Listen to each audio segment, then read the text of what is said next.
Water snake, 1953-2013. Sa karera, ang mga water snake ay makaka-experience ng fluid and adaptable year sa 2025. Ang natural na go with the flow will serve them well. Lalo na itong mga industriya na nagre-require na innovation at creative problem solving. Career growth is also on the horizon, especially through collaboration. Sa finance naman, financial prospects are favorable, meron din potential para sa new sources of income. However, ang water snake should avoid gambling o mga high-risk na venture.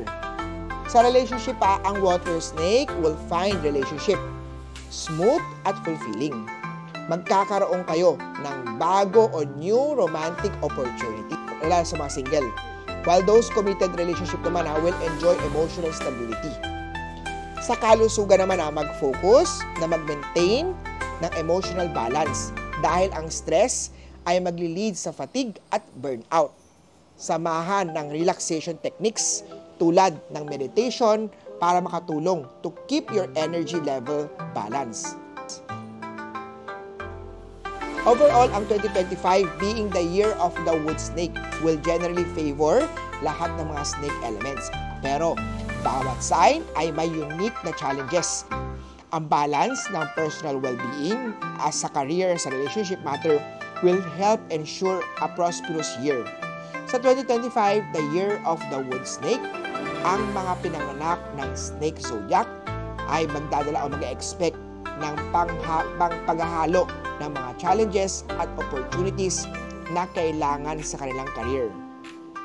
Ang wood element naman ay magpo-promote ng growth at creativity. Kaya naman ito ay isang promising year para sa professional development. Ako po si Master Hans Kua. Ano nga ba ang sign mo at anong element year born ka?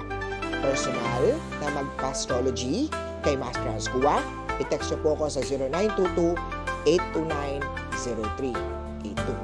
Paano? Share, like at comment. Kita-kita tayo sa next feng shui video with Master Hans Kua.